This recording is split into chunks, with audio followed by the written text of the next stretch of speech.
keuangan, manajemen, pemasaran, dan disiplin ilmu terkait lainnya itu semakin bersifat kuantitatif.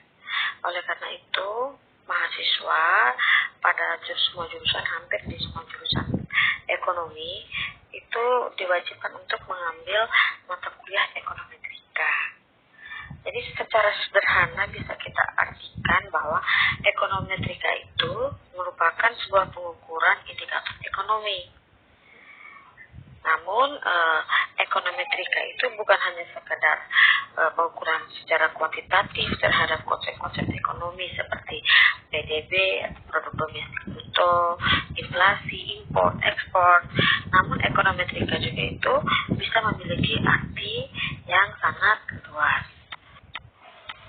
di mana secara luas ekonometrika dapat didefinisikan sebagai ilmu sosial di mana perangkat teori ekonomi, matematika, dan statistik inferensial diterapkan dalam menganalisis fenomena ekonomi.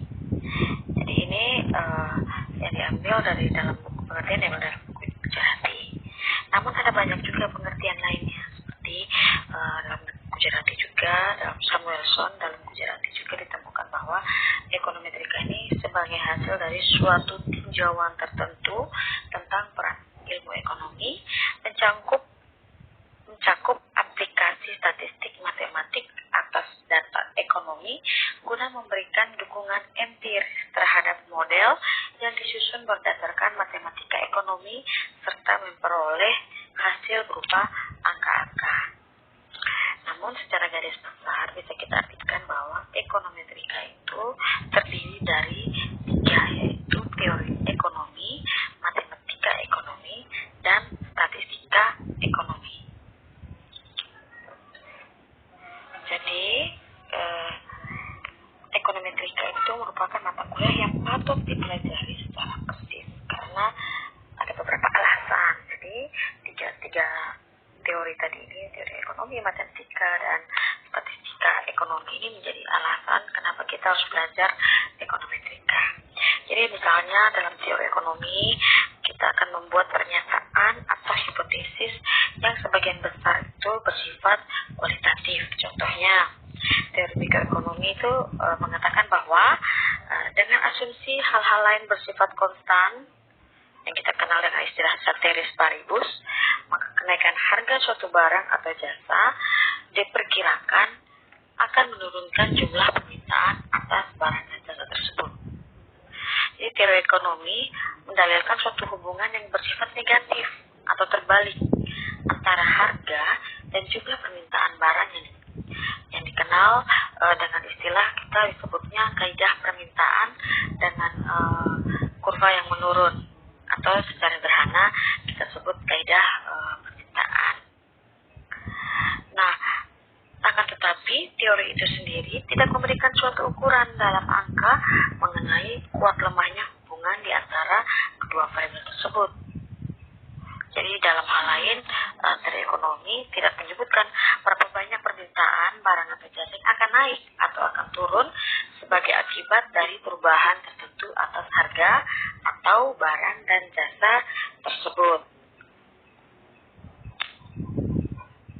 Oleh karena itu, ekonometrika dengan teknik analisis tertentu akan menjawab hal ini dengan memberi informasi angka numeriknya. Nah, kemudian matematika ekonomi ini juga berhubungan erat dengan bagaimana teori ekonomi dinyatakan dalam bentuk persamaan matematika tanpa melakukan verifikasi kebenaran dan dari teori tersebut.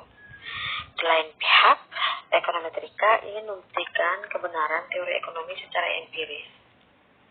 Hal ini juga berlaku untuk statistika ekonomi. Begitu pula, hanya berhubungan dengan pengumpulan, pengolahan dan penyajian data dalam berbagai bentuk informasi seperti tabel, diagram, grafik, dan lain sebagainya. Tetapi tujuan statistika ekonomi tidak untuk membuktikan teori ekonomi berdasarkan data yang telah dikumpulkan. Data yang diperoleh ini merupakan bahan analisis bagi ekonometrika. Nah, ekonometrika sendiri digolongkan menjadi 2, yaitu ekonometrika teoritik dan ekonometrika terapan. Nah, ekonometrika teoritik ini berkaitan dengan pengembangan metode-metode yang cocok untuk mengukur hubungan-hubungan ekonomi yang ditetapkan dalam model ekonometrika. Sedangkan ekonomi terapan itu membahas mengenai penggunaan atau penerapan metode ekonomi yang telah dikembangkan dalam ekonometrik terapan.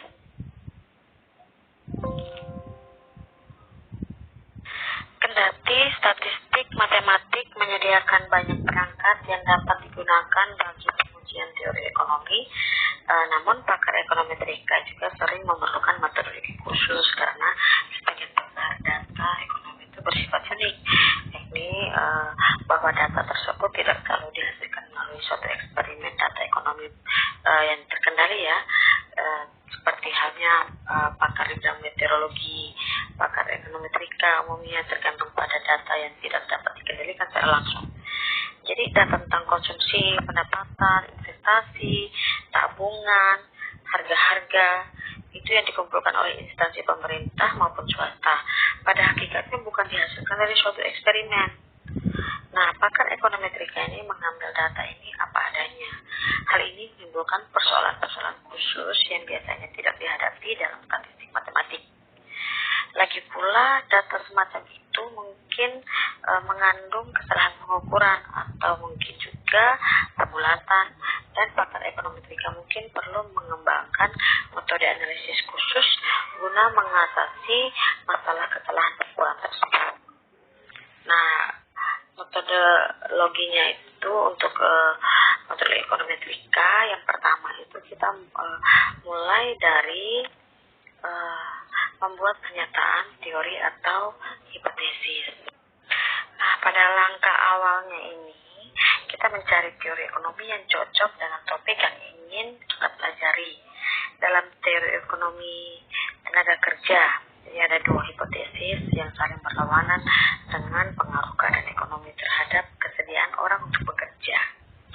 Hipotesis tenaga kerja berkurang menyatakan bahwa apabila keadaan ekonomi memburuk yang tercermin dari naiknya angka pengangguran, banyak penganggur yang putus asa dalam mencari pekerjaan dan kemudian memilih keluar dari angkatan kerja. Sebaliknya, ada hipotesis lain lagi, yaitu hipotesis tenaga kerja bertambah. Nah, ini menyatakan bahwa apabila keadaan ekonomi memburuk, banyak tenaga kerja sekunder yang saat ini belum memasuki pasar tenaga kerja. Contohnya ibu rumah tangga, terus pelajar juga bisa, mungkin memutuskan untuk masuk ke dalam angkatan kerja seandainya pencari nafkah di keluarga tersebut kehilangan pekerjaannya. Jadi sering kita temukan ada ibu rumah tangga yang jualan online, ada mahasiswa bahkan belajar sudah aktif untuk jadi penjual. Nah, kendati pekerjaan yang didapat oleh tenaga kerja tersebut ini berupah rendah, penghasilannya dapat menutupi sebagian pendapatan yang hilang dari pencari nafkah utamanya. Jadi misalnya bapak keluarga menganggur, maka ibu rumah tangga yang dulunya itu tergolong dengan bukan mencari angkatan kerja terpaksa harus melakukan pekerjaan seperti jualan online gitu ya. Apakah kemudian tingkat partisipasi angkatan kerja menjadi bertambah atau berkurang?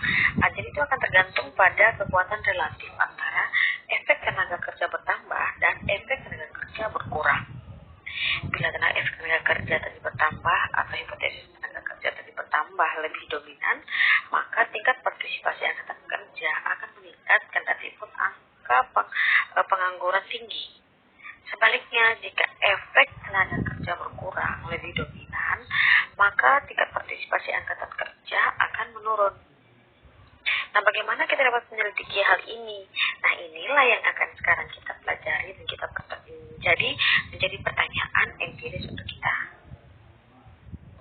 Nah, untuk keperluan untuk menjawab pertanyaan empiris tadi, maka kita memerlukan informasi kuantitatif.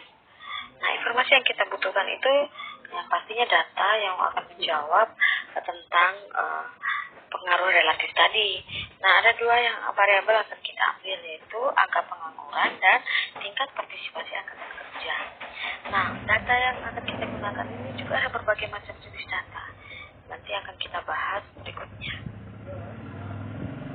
Nah, Langkah berikutnya adalah menentukan model matematis dari teori tersebut.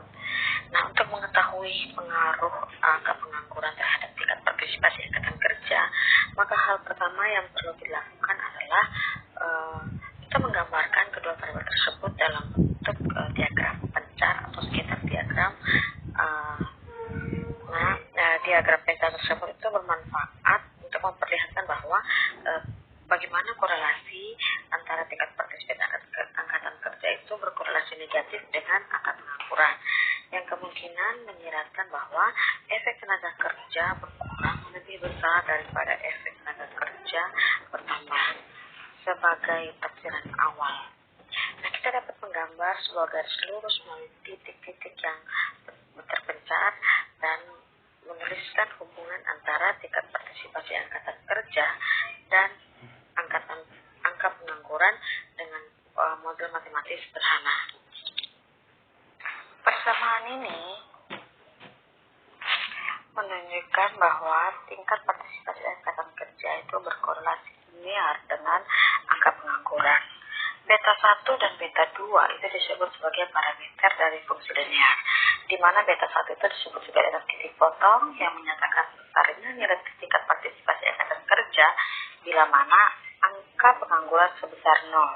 Sedangkan beta 2 disebut sebagai kemiringan atau slope, yang kemiringan tersebut mengukur tingkat perubahan tingkat partisipasi angkatan kerja untuk setiap satu unit perubahan angka pengangguran. Atau secara lebih umum dapat dikatakan bahwa kemiringan atau lereng mengukur tingkat perubahan nilai variabel di sisi kiri bersamaan untuk setiap unit perubahan nilai variabel di sisi kanan bersamaan. Koefisien kemiringan beta 2 ini dapat bernilai positif apabila hipotesis tenaga kerja atau efek tenaga kerja bertambah lebih besar daripada efek tenaga kerja berkurang, atau negatif apabila efek tenaga kerja berkurang lebih besar daripada efek tenaga kerja bertambah. Jadi kalau kita perhatikan scatter di atas ini, nah ini merupakan tingkat partisipasi angkatan kerja dan ini merupakan angka pengangguran. Nah, berdasarkan scatter di atas ini bisa kita lihat bahwa kedua variabel tersebut berkorelasi secara terbalik atau negatif. Hubungan antara keduanya itu tidaklah benar-benar linear, karena bila kita menggambar sebuah garis lurus yang melalui 23 titik data, misalnya ada 23, tidak semua titik data terletak persis di garis lurus tersebut. Jadi bisa saja titik-titik data itu ada yang berada di sekitaran garis ini. Scatter ini jadi tidak serta-merta berada atau sejajar dengan garis scatter ini. Nah, perlu kita ingat bahwa untuk menggambar sebuah garis lurus, kita hanya memerlukan 2 titik saja. Mengapa kita ke 23 titik data tersebut tidak persis berada di garis lurus? Kita hanya yang dinyatakan dalam model matematis seperti yang kita lihat, yaitu tingkat partisipasi angkatan kerja sama dengan beta 1 tambah beta 2 angka pengangguran. Jadi kita harus ingat bahwa data kita tentang angka tenaga kerja atau angkatan kerja dan pengangguran itu tidak dihimpun berdasarkan percobaan. Jadi sebagaimana telah dinyatakan sebelumnya, di samping hipotesis tenaga kerja bertambah dan tenaga kerja berkurang, barangkali ada faktor-faktor lain lagi yang mempengaruhi keputusan orang untuk masuk ke dalam angkatan kerja. Sebagai akibatnya, hubungan yang teramati antara tingkat partisipasi angkatan kerja dan angka pengangguran mungkin tidak tepat. Nah, untuk pemasukan pengaruh semua variabel lain, maka itu kita akan sebut dengan membuat model baru, yaitu memasukkan model ekonometrika, menentukan model statistik atau ekonometrik dari teori tersebut. Jadi itulah gunanya manfaat ekonometrika gitu. Bahwa kita melihat bahwa ada faktor-faktor lain lagi yang bisa mempengaruhi tingkat partisipasi angkatan kerja selain angka pengangguran. Nah, biasanya untuk memasukkan pengaruh semua variabel lain itu kita simbolkan dengan variabel mu, sehingga kita tambahkan di sini tambah mu. Nah, di mana mu ini menyatakan faktor kesalahan acak atau sederhana disebut dengan gangguan acak. Variabel mu ini mewakili semua faktor selain angka pengangguran yang mempengaruhi tingkat partisipasi angkatan kerja, tetapi tidak ditunjukkan secara eksplisit di dalam model. Jadi misalnya ada variabel lain yang bisa mempengaruhi meningkatnya tingkat partisipasi angkatan kerja, misalnya hobi atau mungkin selera seseorang, atau mungkin ada faktor lain misalnya untuk membayar utang. Lain utang akhirnya mempengaruhi seseorang untuk mau berjualan online. Variabel gangguan acak inilah yang membedakan ekonometrik dari matematika ekonomi murni. Nah, salah satu contoh model statistik atau empiris atau ekonometri, lebih tepatnya persamaan yang ini ya. Persamaan ini merupakan salah satu contoh dari apa yang disebut model regresi linear. Nah, menjadi topik utama hari ini yaitu model semacam ini merupakan variabel yang terletak di beberapa variabel, yaitu variabel yang terletak di sisi kiri dan variabel yang terletak di sisi kanan. Variabel yang terletak di sisi kiri, persamaan ini disebut dengan variabel tak bebas atau dependent variable. Nah, variabel yang terletak sebelah kanan itu dinamakan dengan variabel yang bersifat menjelaskan atau explanatory variable, atau kita sebut juga dengan variabel bebas yang sering juga disebut dengan independent variable.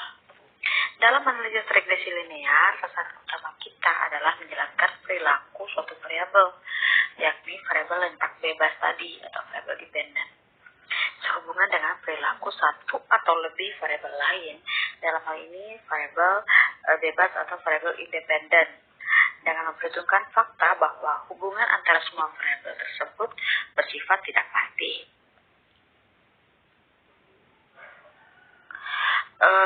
Untuk model ekonometri yang itu ada tambahan gangguan acak atau biasa kita sebut dengan galat ya.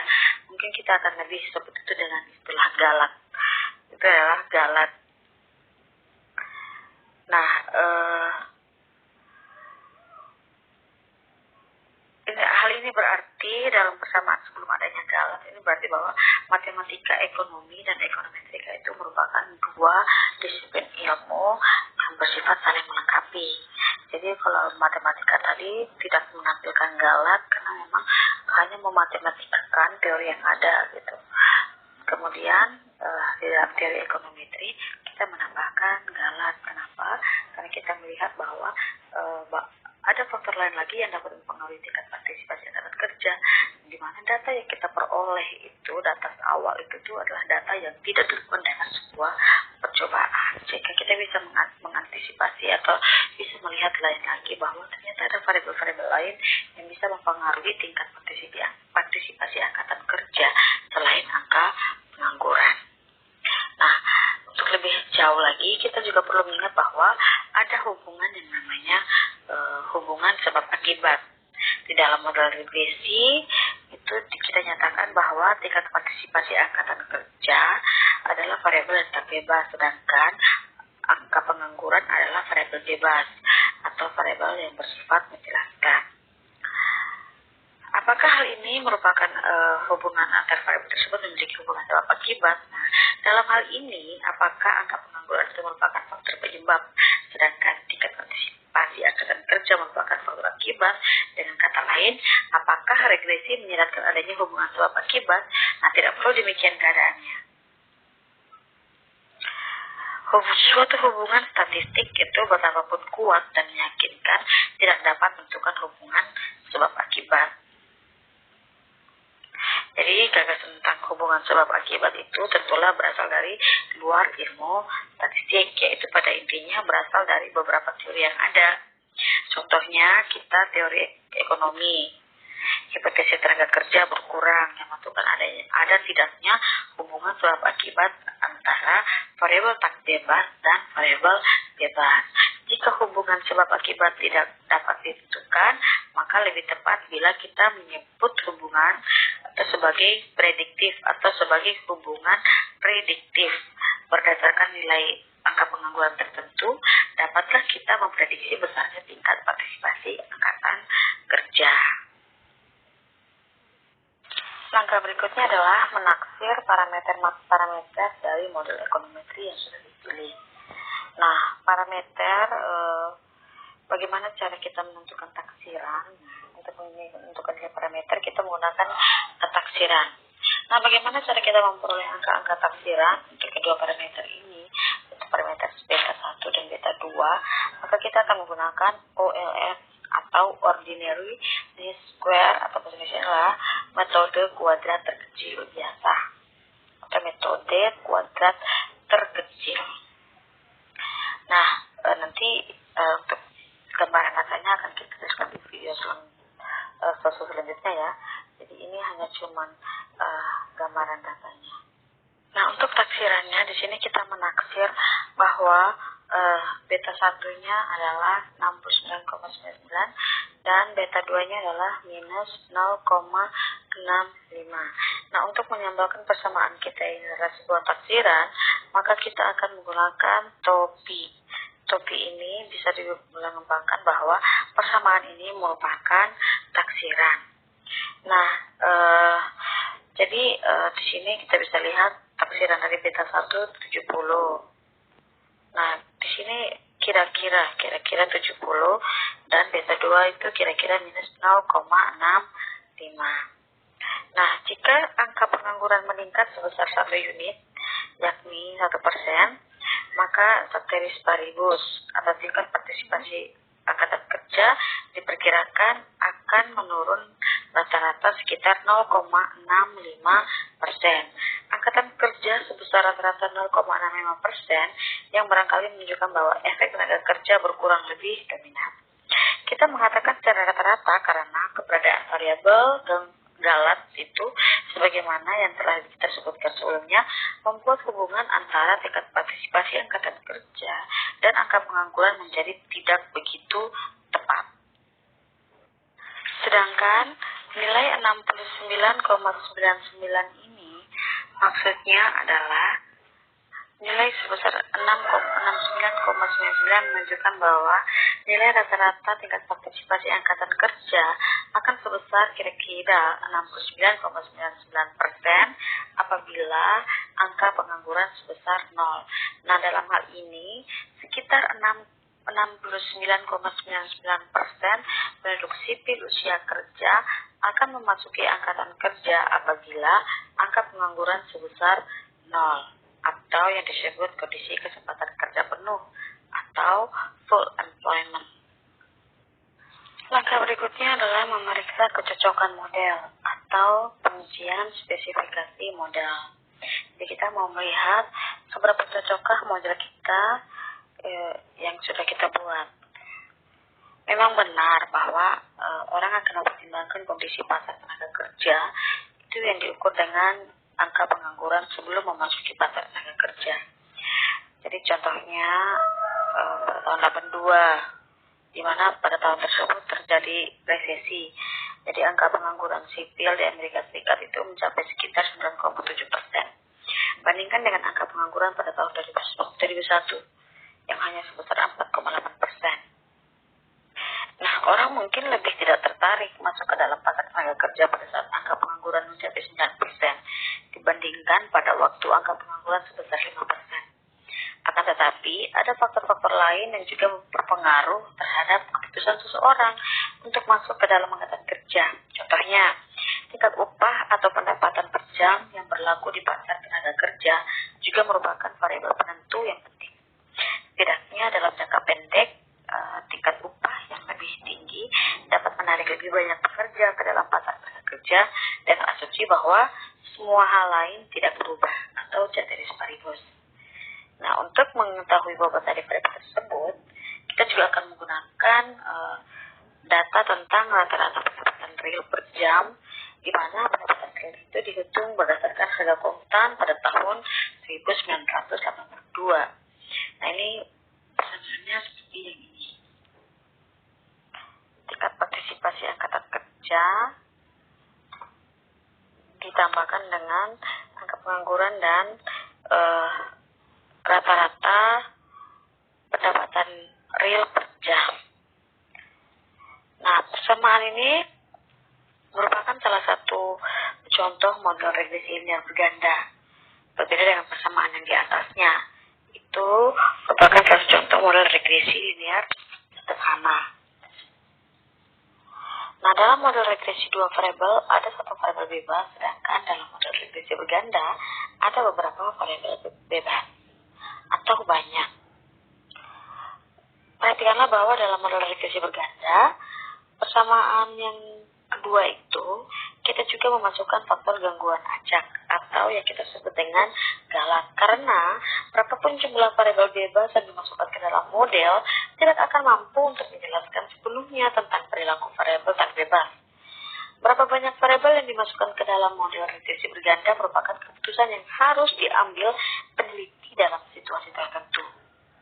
Tentu saja, teori ekonomi yang mendasarinya akan menjelaskan variabel-variabel apa saja yang dapat dimasukkan ke dalam model. Akan tetapi, ingatlah, selalu ada yang telah diuraikan terdahulu bahwa regresi tidak menjelaskan hubungan sebab akibat. Teori yang relevan haruslah menentukan apakah satu atau lebih variabel bebas memiliki hubungan sebab akibat dalam variabel tak bebas dengan variabel tak bebas. Nah, berdasarkan ini kita juga menggunakan taksiran. Jadi untuk regresi berganda ini juga kita menggunakan taksiran. Nah, taksirannya sudah kita temukan di bawah sini. Nah, hasil ini menarik. Kenapa menarik, teman-teman? Karena kedua koefisien kemiringan bentuk bernilai negatif, yaitu angka partisipasi bernilai negatif, angka pengangguran bernilai negatif, dan rata-rata pendapatan real per jam juga negatif. Koefisien angka pengangguran negatif menunjukkan bahwa ceteris paribus, atau yakni menganggap pengaruh dari rata-rata pendapatan per jam itu tetap tidak berubah. Kenaikan angka pengangguran sebesar 1% akan menyebabkan secara rata-rata penurunan tingkat partisipasi angkatan kerja sebesar 0,67%. Yang mungkin sekali lagi mendukung hipotesis tenaga kerja berkurang. Sebaliknya, dengan menganggap pengaruh angka pengangguran itu tetap tidak berubah, kenaikan rata-rata pendapatan per jam sebesar $1 akan menyebabkan secara rata-rata penurunan tingkat partisipasi angkatan kerja sebesar 1,4%. Apakah koefisien rata-rata pendapatan per jam ini yang bernilai negatif masuk akal dari sisi teori ekonomi? Apakah kita tidak mengharapkan koefisien bernilai positif? Semakin tinggi pendapatan per jam, maka akan semakin tinggi pula daya tarik pasar tenaga kerja. Namun, demikian kita dapat membenarkan koefisien yang negatif dengan mengingat konsep kembar dari mikroekonomi, yaitu efek pendapatan dan efek substitusi. Model mana yang akan kita pilih? Apakah persamaan yang di atas, persamaan pertama yang ini, ataukah persamaan yang ini? Nah, karena persamaan yang di bawah, yang kedua itu mencakup pula persamaan yang pertama. Dan karena persamaan tersebut memuat dimensi tambahan, yaitu penghasilan atau rata-rata pendapatan per jam ketenaga, maka kita bisa memilih persamaan yang kedua. Namun, persamaan yang pertama itu mengasumsikan akan berhenti sampai di mana? Mengasumsikan secara implisit bahwa variabel-variabel lain di luar angka pengangguran dipertahankan itu konstan. Sebagai contoh, partisipasi angkatan kerja mungkin tidak tergantung pada kekayaan keluarga, jumlah anak di bawah usia 6 tahun, tersedianya tempat penitipan balita, kepercayaan agama, tersedia tunjangan sosial, dan lain sebagainya.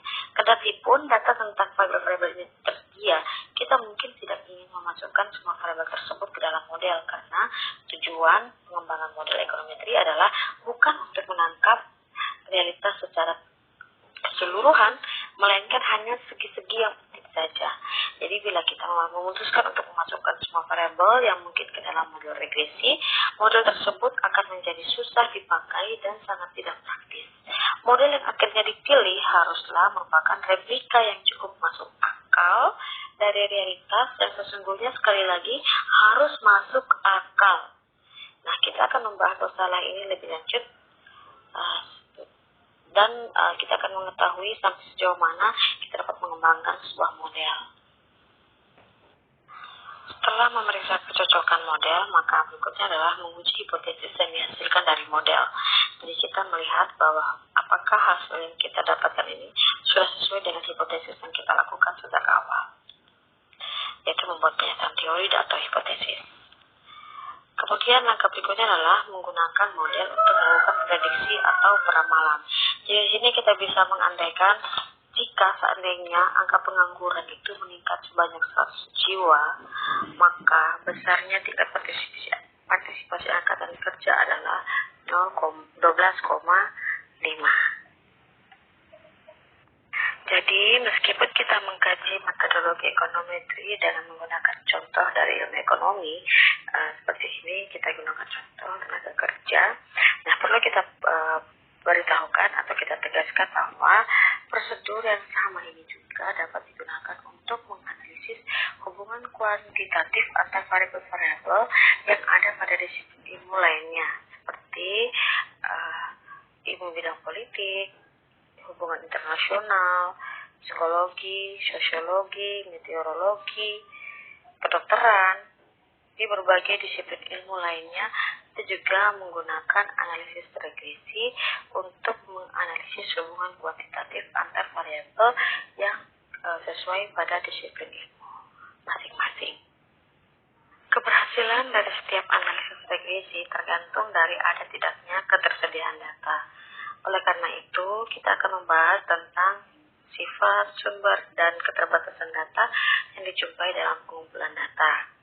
Nah, data itu sendiri, dari proses pengumpulan data dibagi menjadi data sekunder dan data primer. Nah, untuk data primer itu adalah data yang diperoleh secara langsung dari objek, baik melalui metode wawancara, kuesioner, telepon, dan sebagainya. Sedangkan data sekunder adalah data yang kita peroleh dari sumber kedua, dan biasanya data ini sudah siap pakai. Nah, data sekunder ini mudah kita dapatkan dan tersebar luas di berbagai sumber. Data-data ekonomi yang dikeluarkan pemerintah, baik dari Badan Statistik maupun data dari Bank Indonesia, itu sudah tersedia lengkap. Begitu pula data-data bisnis juga sudah relatif tersedia seiring dengan banyaknya perusahaan yang sudah go public, ya, semuanya serba online. Nah, dengan berkembangnya data elektronik itu, maka kita bisa lebih mudah untuk mendapatkan data dengan mengakses data melalui internet. Misalnya data ekonomi yang bisa diakses melalui situs Bank Indonesia. Itu bisa kita klik www.bi.go.id. Atau data ekonomi dari negara lain, misalnya data ekonomi Amerika Serikat, itu bisa diakses dari salah satu bank sentralnya di St. Louis, yaitu Federal Reserve of St. Louis, melalui situs resminya yaitu www.stlf.frb.org, atau juga dari Badan Pusat Statistik kita di Indonesia, bps.go.id. Nah, ketersediaan data ini akan mempermudah pekerjaan ekonometrika. Sehingga selain data-data itu juga, ada juga beberapa data-data tipe-tipe data yang bisa kita gunakan dalam analisis regresi dalam ekonometrika. Nah, data itu kita bagi menjadi 3, yaitu time series, cross section, dan pooled data. Jadi kalau data cross section, time series itu kita sebut dengan data runtun waktu. Nah, data runtun waktu ini merupakan sekumpulan observasi dalam rentang waktu tertentu. Data ini dikumpulkan dalam interval waktu secara kontinu, misalnya data mingguan. Itu yang data mingguan itu biasanya harga saham, nilai tukar, atau data bulanan. Itu misalnya contoh data adalah indeks harga konsumen, atau data kuartalan, misalnya jumlah uang beredar. Ini kan per tipe tuh. Terus data tahunan, yaitu tertentu seperti data output nasional atau gross domestic product. Nah, sebagian besar studi ekonometrika dengan regresi itu menggunakan data time series, sehingga akhir-akhir ini tuh sering berkembang ekonometrika itu khusus menganalisis data time series, dikenal sejak ekonometrika time series. Nah, berikutnya lagi yaitu data cross section.